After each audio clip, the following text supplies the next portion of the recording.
राजस्थान के रेगिस्तान में एक ऐसा गांव है जहां सूरज ढलने के बाद कोई इंसान कदम नहीं रखता। एक ऐसा गांव जो किसी युद्ध या बीमारी से तबाह नहीं हुआ, बल्कि सिर्फ एक रात में हमेशा के लिए खामोश हो गया। आज से 200 साल पहले इस गांव में जिंदगी बसती थी, लेकिन आज यहाँ सिर्फ टूटी हुई दीवारें और एक खौफनाक सन्नाटा है। आखिर ऐसा क्या हुआ था उस एक रात में कि 84 गांव के हजारों लोग अपना घर, अपनी जमीन और अपना सारा खजाना छोड़कर रातों रात हवा में गायब हो गए और जाते जाते एक ऐसा श्राप दे गए जो आज भी इन पत्थरों में जिंदा है। 13वीं सदी में बसा कुलधरा कोई मामूली गांव नहीं था। ये पालीवाल ब्राह्मणों का गांव था जो अपनी बुद्धि और व्यापार के लिए पूरे भारत में मशहूर थे। उन्होंने रेगिस्तान के बीचों बीच खेती करने की एक ऐसी तकनीक खोज निकाली थी जिसने उन्हें बेहिसाब अमीर बना दिया था। उनके पास सोना चांदी की कोई कमी नहीं थी, लेकिन इस हंसते खेलते गांव पर एक बहुत बुरी नजर पड़ी। जैसलमेर रियासत का दीवान सलीम सिंह, वो एक बेहद क्रूर और दुराचारी इंसान था।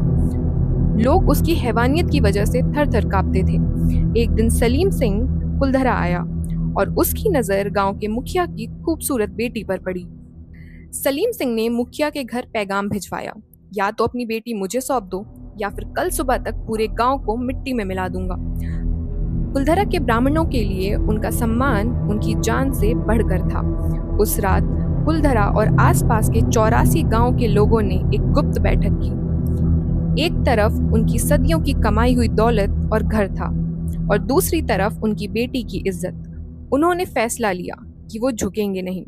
उसी रात बिना किसी को खबर लगे 84 गांव के हजारों लोग अपना सारा भारी सोना और खजाना वहीं जमीन में गाड़कर हमेशा के लिए अंधेरे में गायब हो गए। अगली सुबह जब सलीम सिंह की फौज वहां पहुंची तो उन्हें वहां एक इंसान तो दूर एक परिंदा भी ना मिला।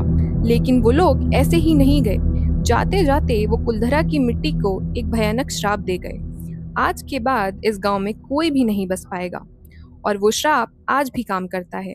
पिछले 200 सालों में जिसने भी वहां रुकने या घर बनाने की कोशिश की है, उसकी या तो मौत हो गई या उसे अपनी जान बचाकर भागना पड़ा।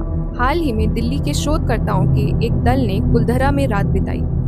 उनके वैज्ञानिक यंत्रों ने जो कैद किया उसने सबके रोंगटे खड़े कर दिए।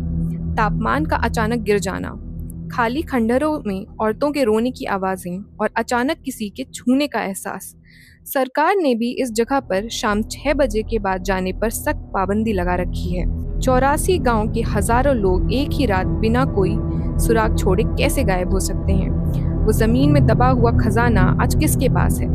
कुलधरा आज भी उन हजारों ब्राह्मणों के दर्द और उनके श्राप की गवाही दे रहा है। क्या आप कभी कुलधरा में एक रात बिताना चाहेंगे?